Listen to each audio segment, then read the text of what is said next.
Bienvenue au débat de la culture pop, l'émission qui revisite les séries, les films et les événements. Et cette semaine, l'événement, un des événements les plus spectaculaires et le plus grandiose. Aux 4 ans. Aux 2 ans, aux 4 ans. Ouais. Ça dépend selon votre choix et votre préférence, mais on parle des Jeux olympiques, principalement de ceux de 2026, Milan Cortina qui a eu lieu il y a quelques temps. Mais on parle aussi un peu plus généralement des Olympiques cette semaine, Will. Puis là, je veux juste te rapporter dans ton passé. Oui, allons-y. Est-ce que ça se peut que, parce que là, j'ai pas l'information, mais j'ai comme eu un flash, est-ce que ça se pourrait qu'il y ait eu un moment où les Olympiques se passaient en même temps, dans la même année? L'île-la-mer et ça se peut-tu avec... Parce que il me semble qu'à un moment donné, ils ont comme fait une pause pour justement décaler aux 2 ans, mais il me semble qu'il y a eu un certain moment que c'était en même temps. Albertville et l'île-la-mer, il n'y a pas eu une transition qui s'est faite à ce moment-là. Peut-être, ça se peut bien. Il me semble qu'il y a eu quelque chose qui s'est fait, effectivement.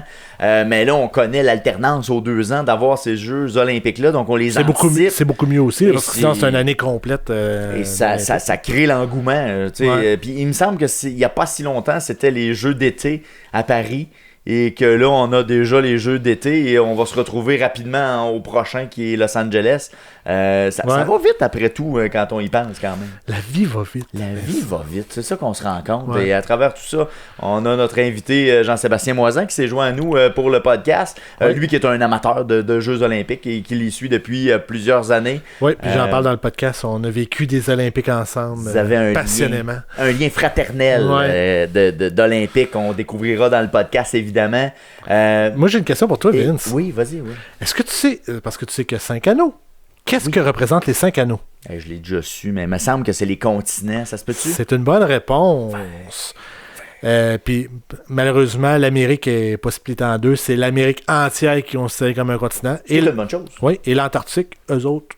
On s'en balance. C'est en plein ça. Est-ce qu'il y a eu un premier athlète de l'Antarctique cette année, Will? Non, je pense pas. Et pourtant, c'était des sports d'hiver.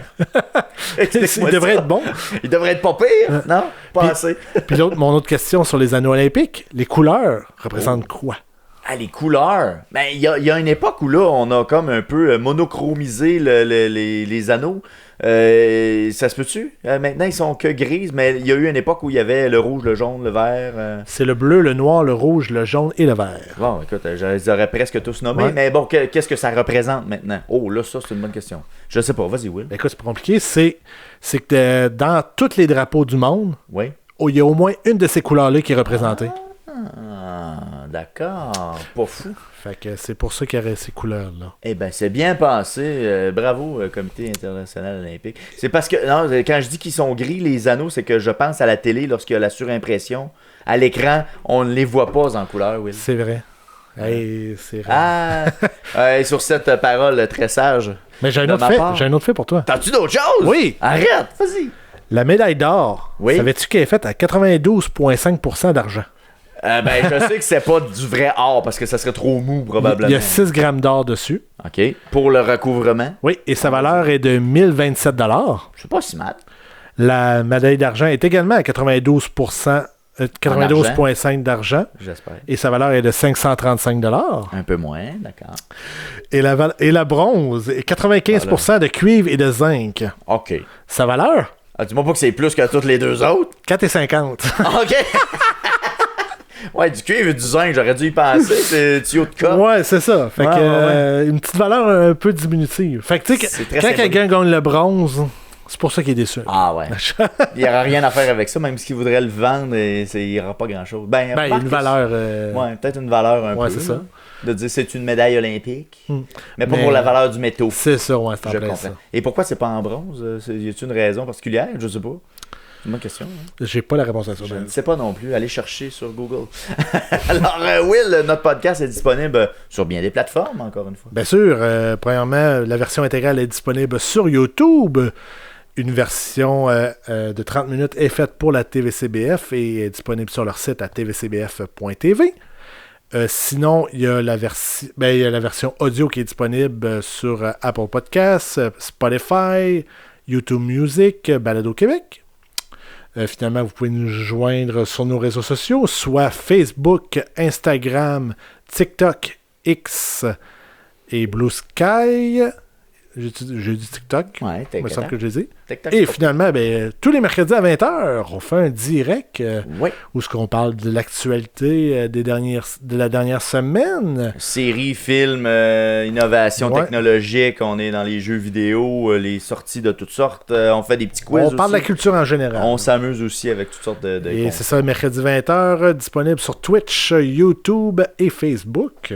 Et voilà, alors on va aller voir ça, les Jeux Olympiques. On va aller en reparler, on va rebrasser un peu à la soupe. On parle du passé, du présent et de l'avenir. On va aller voir ça. On prend notre traîneau, puis on y va. On part, on descend en côte.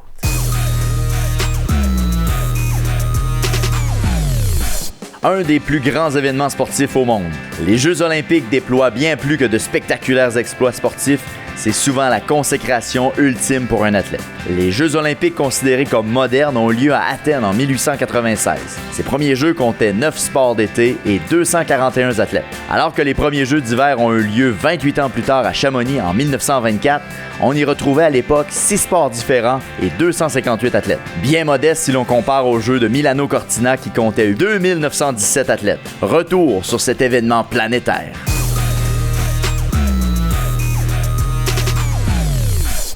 Alors, messieurs, on revient sur les événements des Olympiques qu'on a eu il y a quelques semaines de ça. On est à peu près un mois plus tard. On a décidé de prendre ça un peu pas à la légère, mais on va dire un peu avec du recul. Avec du recul. Pour décortiquer un petit peu l'événement. Mais on va aller un petit peu plus largement parce qu'on souhaitait parler un peu aussi de l'événement qu'est les Jeux Olympiques en général.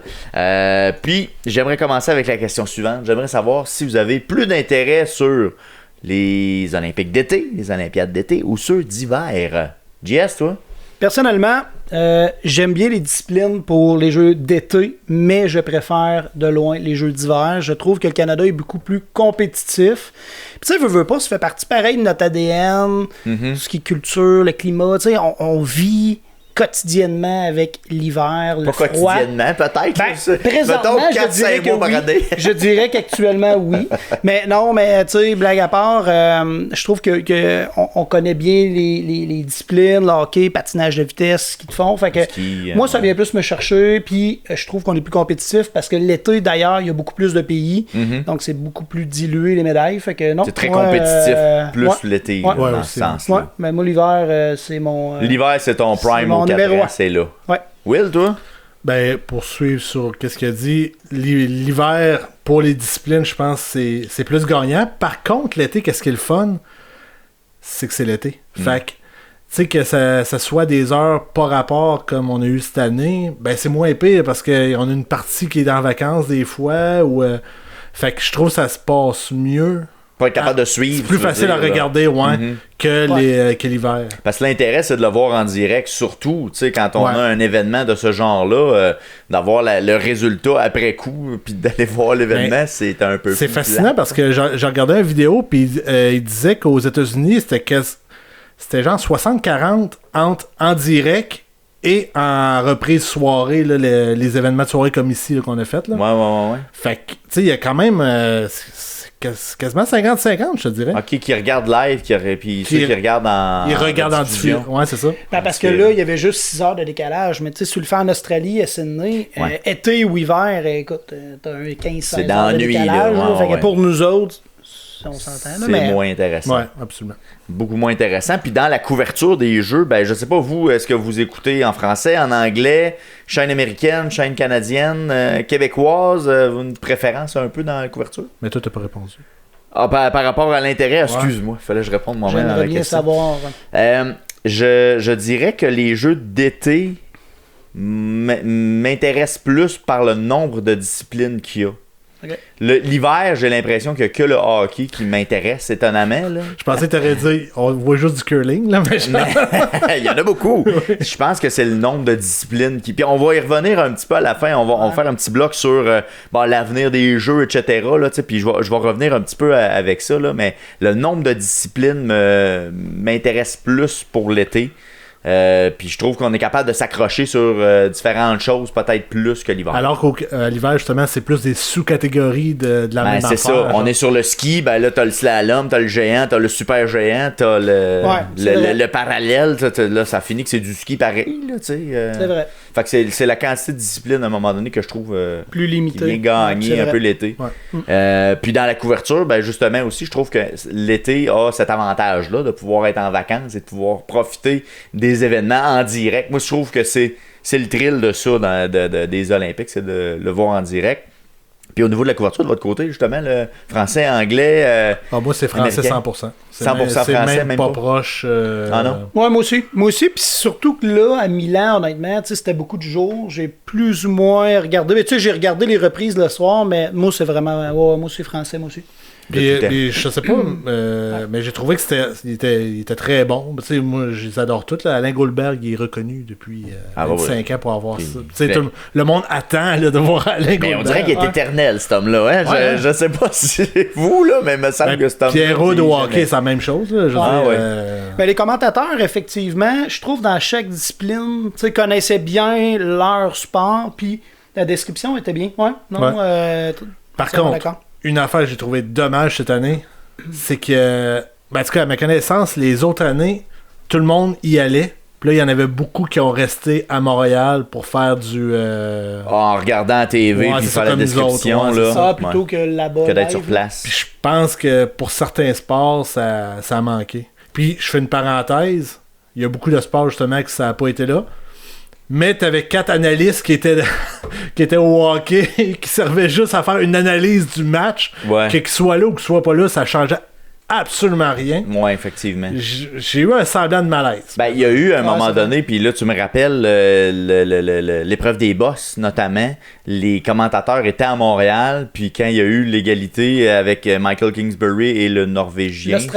L'Australien, bon, il y a eu égalité, puis il était comme en décalage avec ce que nous, on voyait à la télé. On voyait qu'il était à égalité, puis eux, ils l'avaient pas vu, parce qu'il était à Montréal, ils devaient regarder je sais pas trop quoi d'autre. Puis tu sentais qu'il y avait un décalage, parce qu'ils voyaient la même affaire que nous autres à certains égards. Mais ça perd de crédibilité un peu. Ben, c'est ça, là, tu sais, il était comme en retard un peu sur nous, même. Je te dirais pas de la crédibilité, mais juste de la façon de nous rapporter l'événement. Ouais. C'est pas mal plus dur, là, tu sais. Ben, il y a un défi. Ils voient la même chose qu'on voit, là. À moins qu'il y ait d'autres écrans. Peut-être qu'ils ont d'autres angles qu'on n'a pas, là, mais encore là. En même temps, dans un moment de tension comme ça, où là, il y a la médaille d'or qui est en jeu, et là, t'as l'avantage à être sur place pour avoir le feeling non seulement de la foule, des athlètes qui sont là, tu sais, il y a quelque chose qui vont être capables de nous décrire et qu'on verra pas nécessairement à la télé. Ouais. Ben oui, clairement. Est-ce que dans les... si on continue là-dedans, les commentateurs, est-ce qu'il y en a un particulier que vous avez accroché ou que vous appréciez? On a parlé d'Alain Goldberg, notamment au patin artistique. Est-ce qu'il y en a d'autres comme ça qui vous accrochent un peu plus? Moi, c'était plus un chroniqueur. Il était à Ciao Milano. Il faisait l'animation avec France Baudouin. Merci, Phil. Je me souviens plus de son nom. C'est Gauthier. Dominique Gauthier? Ouais, c'est ça. Ouais. Moi, tout ce qu'il disait me semblait très logique. Fait que j'ai apprécié son côté qu'il apportait aux événements qui se passaient. Là. Mais comme play-by-play, on pourrait dire. Là, vite de même, j'en ai pas. Là, je sais pas. Bon, moi, je suis très classique. Là. Effectivement, Pierrot, Alain Goldberg. Est-ce que vous avez accroché sur le descripteur du bobsleigh?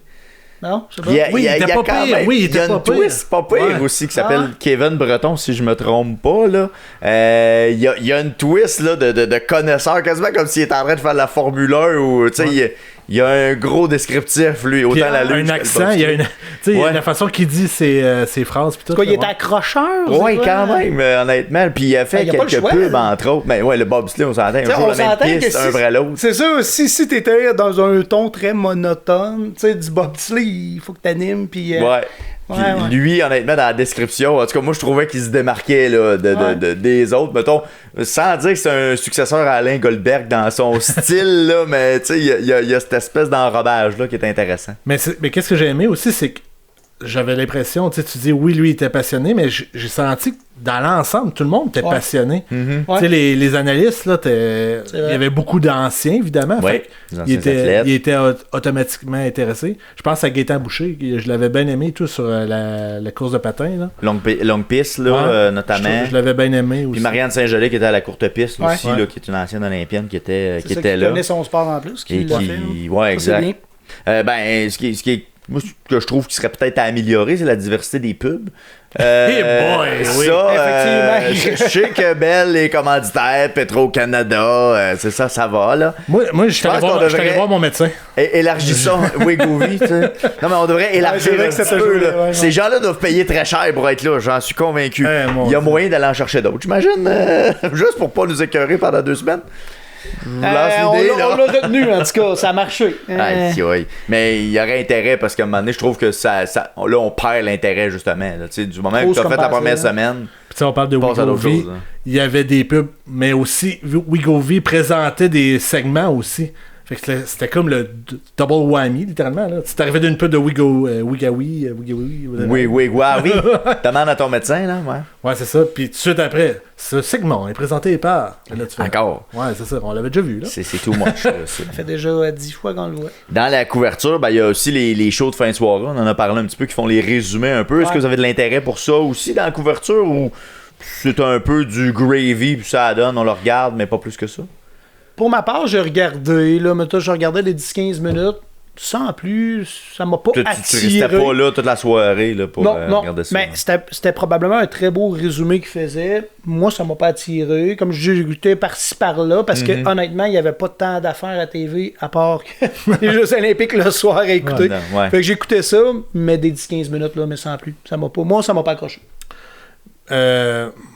Tu sais, tantôt, j'ai chialé que les commentateurs étaient à Montréal, mais l'avantage, c'est qu'ils venaient justement à Ciao Milano. Hein. Pour expliquer comment que... Qu'est-ce qui s'était passé dans la journée. Puis expliquer pourquoi ça s'est passé comme ça. Puis, tu sais, comme le bobsleigh, je me souviens que j'avais pogné le gars, justement, qui expliquait... Il y en avait eu 2 ou 3 qui avaient tombé. Puis là, il expliquait pourquoi il avait tombé. Puis, qu'est-ce qu'il avait ressenti, là, parce que tu voyais les images que la tête frappait littéralement la glace. Puis là, il traîne sur la glace. Ça, c'est quelque chose quand même. Puis attends, tu continues à descendre, là, puis tu peux pas l'arrêter. C'est comme fou, là.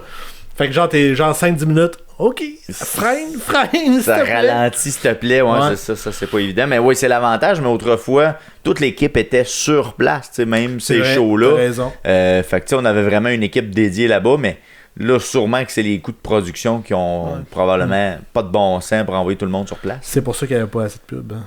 Il n'y a pas assez d'acheteurs de pub. Ça prend encore plus de pub pour envoyer le monde sur place, mais remarque que peut-être qu'en ayant les Jeux Olympiques à Los Angeles, on pourrait penser que l'équipe, même en studio, pourrait être sur place, même les présentateurs. Mais pourtant, ils ont eu des records de code d'écoute. Ah ouais, ok. Je sais pas si t'es ça, là, mais je peux te non, je les ai pas si t'es ça. Tu pourrais des Jeux Olympiques. La couverture de CBC et Radio-Canada et de ses partenaires, soit RDS, TSN et Sportsnet, a rejoint 30,5 millions au Canada. Quand même. Puis le virage, on parlait du virage numérique record. Donc les plateformes ici, Tout.tv, CBC Gem, puis les applications mobiles ont enregistré plus de 89 millions de visionnements. Colin, fait que Sportsnet, RDS, mettons, serait compilé là-dedans aussi. Comparé à 42 à Pékin en 2022. OK. Fait que quand même. Ah ouais. Puis au Québec, le succès a particulièrement été marqué au Québec où 82% des francophones, soit 6,5 millions, ont suivi les épreuves. La part d'écoute de Ici Télé durant les Jeux a atteint 30,3%, une hausse significative de 12 points par rapport à 2022. Fait que tu sais, il y a vraiment une montée. Honnêtement, je suis quand même surpris. Okay. Parce que ça se passait de jour, tu sais. On s'entend que le commun mortel travaille de jour. Mais le commun du mortel a une TV pas loin d'habitude aussi, par contre. Mais une TV pas loin quand tu travailles, toi, tout ça. Ouais. Ben, moi, j'en ai plusieurs. Ou un ordi. Ouais, toi, c'est le contexte, mais... mais non, mais, tu sais, moi, pour ma part, comme je disais, je regardais un peu les soirs, tu sais, les reviews, mais on dirait que moi, en reprise du réchauffé, alors que je savais déjà les scores, moi, ça vient, moi, me chercher. Fait que... Ouais. Pour Milan en tant que tel, t'sais, moi j'ai moins suivi ça à part les fins de semaine, puis j'ai un congé dans la semaine, fait que ça je suivais, mais mis à part de jour, quand je travaillais, je le regardais pas. Fait que c'est pour ça que je suis surpris des codes d'écoute, dans le sens que quand tu es dans le même fuseau horaire, puis c'est le soir. Mais en tout cas, moi, ça m'attire plus. Mais encore là, ça, c'est typique. Mais c'est rare, ça, là. Ça arrive une fois les 20 ans. Et, ouais, on s'entend que, oui. Ou même le matin, tu sais, il y a quand même des épreuves qui avaient lieu le matin assez tôt. Est-ce que tu étais du genre à te lever même pour dire, il y a la courte piste 1500 mètres, je vais être là? Ben, malheureusement, je me lève tôt, mais avec des enfants, c'est rare qu'on peut avoir notre poste. D'accord. Non, ben moi, je le force pas mal pendant les Olympiques de mon bord, parce qu'il aime ça, là. Mais tout pas de ton bord, ça n'a pas. Ils sont encore trop jeunes, je pense. Ok, ils n'ont pas aimé ça. Non, mais il aurait fallu que tu leur fasses découvrir les Olympiques. J'ai tenté. Ouais, mais moi, ils ont accroché quand même pas mal, tu sais, mettons, versus les derniers Olympiques, on va dire. Les premiers, c'est pendant la pandémie à Tokyo, où il y avait. Ben, c'était en 2021. Hein? Ben, 22, le Pékin. Non, 22, c'était les Jeux d'été. Les Jeux d'hiver, Tokyo, c'était les Jeux d'été. Ok, tu veux dire ceux qui ont été retardés, là? Qui ont été retardés dans qui étaient en 2020, ouais. Puis c'est là, on dirait qu'ils ont vraiment embarqué dans les Jeux olympiques, là, puis d'aller suivre le Canada au soccer, puis d'aller suivre des athlètes, l'athlétisme, tout ça. Ils ont vraiment embarqué à ce moment-là. Fait que là, c'est devenu comme un peu le... Quand les Olympiques arrivent, il y a un intérêt d'aller voir puis de suivre des sports qu'habituellement tu suis jamais, là. Puis Paris n'a pas fait exception non plus, là. Il y a un engouement un peu chez nous, en tout cas, là, pour regarder ça. Fait que le matin, on mettait tout de suite le Radio-Canada, puis souvent c'était le courte piste, en tout cas, là, qu'on a pogné. Mais j'ai une question pour toi. Est-ce que c'était on encourage le Canada ou on regarde la scène? On essaie de trouver le Canada, là. Okay. On regarde l'événement qui met en scène un Canadien, là, que ce soit en patinage de vitesse ou les bosses, par exemple, là. Fait qu'on n'a pas manqué de l'autobus, mais donc on restait proche de la porte longtemps jusqu'à temps qu'on puisse partir. En espérant que le Canadien ait passé avant que... Ouais, c'est ça. On a quelque chose, puis en revenant de l'école, il allait voir aussi là, les résultats. Fait que, bon, c'est peut-être une question d'âge aussi, puis ça viendra peut-être. Ben, faut dire qu'il y a le patinage de vitesse. T'sais, mon gars, il regardait un peu, là, il s'intéressait, il comprenait pas qui était le Canadien ou la Canadienne, mais parce qu'il y a quand même 4 ans, on s'entend, là, mais... faudrait qu'il sache. Mais je te dirais que ma fille, ça durait 5 minutes, puis elle partait. Mais moi, un petit intérêt pour le patinage de vitesse. Je peux pas dire qu'il y avait pas d'intérêt. Avec l'âge, ça va embarquer. C'est ça. Puis sinon, ben, pour vous amener dans l'avenir des jeux, des prochains jeux, il y a eu des articles pendant les Jeux olympiques où on pense, en tout cas, le comité organisateur canadien, le comité olympique canadien, pardon, pense à une candidature mixte, parce que là, c'est de plus en plus cher, comme on disait, d'organiser des Québec Jeux 2024.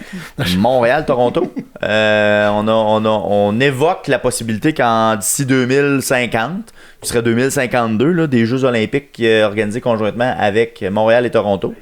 Le comité olympique canadien croit fermement parce qu'on pense que l'avenir va résider dans des collaborations de ce genre-là. Milan-Cortina, c'était 6 heures d'écart entre les deux villes. Mais c'est où la montagne? Mont-Tremblant?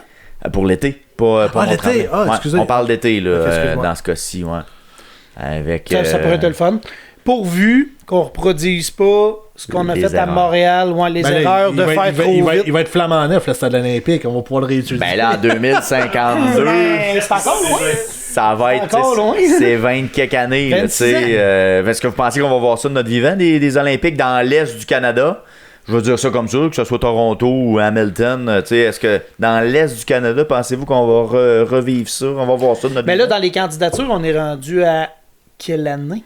Ah là, on doit être dans 2038 ou quelque chose comme ça. Là, ça existe peut-être, Phil, ou je sais pas, Will, si vous voulez regarder, mais ça existe, là, où est-ce qu'on est rendu dans le... Mais ce que j'ai calculé, c'est que pour que ça soit viable, ça serait l'été 2052. S'il parle autour des années 2050, là, on serait là-dedans là, pour une candidature conjointe. Moi, j'aimerais vraiment ça, vraiment. Puis tu sais... 2034. Ah oui, mais oui, on serait pas mort. Non. On est rendu à 2034. Qui est pas donné encore dans ce cas-là. C'est Salt Lake City retourne. Qui serait l'hiver. Ouais. Donc, on n'aurait pas 2036 pour l'été. Non, c'est ça. Donc, en 2036, on l'a pas encore. Là, ça serait short un peu, là, je trouve, 2036, mais... Parce qu'on pense, tu sais, évidemment, il y a une rotation parce qu'on essaie de changer de continent aussi, là, tu sais. Puis il y a l'aspect de diviser les coûts aussi, là, d'essayer de pas juste avoir une ville qui accueille. C'est un peu comme la Coupe du Monde présentement qui va avoir cet été avec Canada, États-Unis, Mexique. Peut-être que les prochains jeux vont être Mexique, Américain, Canadien. Mm-hmm. Une partie va être au Canada, une partie aux États-Unis. Parce que les autres, tout, là, c'est dans l'ouest que ça s'en va des États-Unis. Fait que peut-être qu'une ville comme New York serait intéressée d'avoir des événements. Je sais pas, par exemple, on a-tu déjà connu ça, des Jeux Olympiques non, avec mais deux pays? Il en parlait. Tu sais, je me souviens dans le temps de. Ça serait quoi l'intérêt de faire ça? Ben, Tu sais, normalement, quand que tu fais un jeu chez toi, c'est pour promouvoir ton pays, tu sais, développer le tourisme, tout. Là, tu mets deux pays, je sais c'est pas. parce que ça revient moins cher. Ah ben oui, mais tu sais, dans le les sens que tu fais Montréal, Toronto. Ouais, là, Oui, c'est Canada, mais c'est deux provinces. Tu sais, comme oui, Pékin, ils ont battu des records, ça a coûté 15 milliards à faire leur jeu. Tu sais, c'est énormément C'est d'argent. énorme, là. Là. pour 2 semaines, on s'entend. Mais les retombées là, économiques, pas, par exemple, doivent être assez importantes, par exemple. Mais, Ils sont peut-être overrated, par exemple. Moi, j'ai envie de dire, là, oui, il y en a des retombées, mais... C'est sûr que 15 milliards, là, c'est pas donné. c'est de l'argent à aller rechercher. Tu rentreras pas dans ton argent. Puis je pense que là, l'aspect financier dépasse largement l'intérêt de visites potentielles puis touristique qui revient comme retombée. Là, tu sais, comment tu veux justifier ça, mettons 15 milliards qui va être en retombée touristique. Écoute, t'as beau essayer de vendre Pékin comme tu voudras, là, mais... Ouais. On pourrait y aller avec peut-être vos plus beaux souvenirs olympiques. Tu parlais, Will, de 2010. Ben, c'est pas mes est-ce que c'est ton plus beau souvenir ben, ou c'est un souvenir parmi? Ben, tu sais, mon plus beau souvenir, c'est le Golden Goal. Que je travaillais, que je l'avais sur mon ordinateur, sur le site. Puis là, moi, je travaillais au terminus d'autobus. Fait que là, le départ se faisait, je regardais, le téléphone sonnait. Oui, ok, bonjour. Pas le temps. Mais mon moment marquant des Jeux de Vancouver 2010, c'est que j'étais avec Jean-Sébastien. Jean-Sébastien, il travaillait le soir. Ouais. T'avais lâché l'université. Non, mais c'était plus mollo aussi où ce que je travaillais. Ouais. Fait que je travaillais pas tant cette petite période-là. Il me semble qu'il était pas mal février. Moi, je travaillais juste de fin de semaine. Fait que du lundi au vendredi, on était libre. Fait que je me levais à, je sais pas, 7-8 heures. Parce que je pense que ça commençait quoi, à 10 heures? Parce qu'il y avait 3 heures de décalage. Ouais, ça doit être ça. Ouais, 10 heures, midi 10 heures, mettons, dans ce coin-là. Ouais.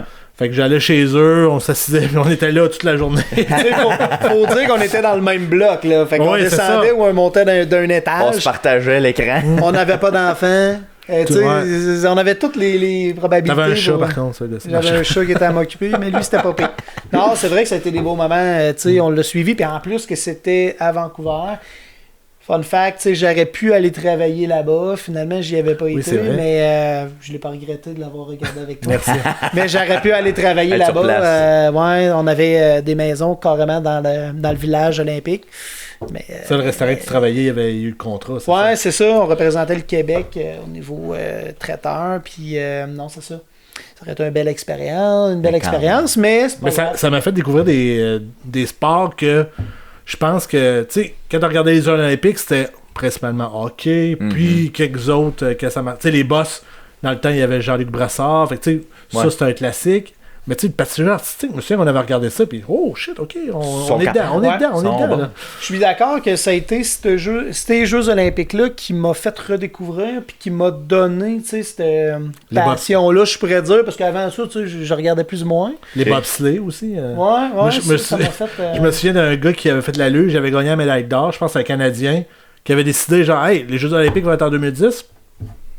On va faire de la luge, moi. Puis il avait gagné la médaille d'or, puis il avait célébré avec un gros pichet de bière.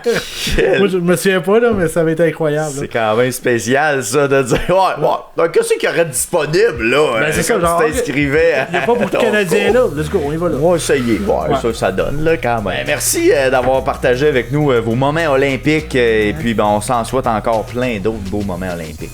Merci beaucoup. C'était bien agréable.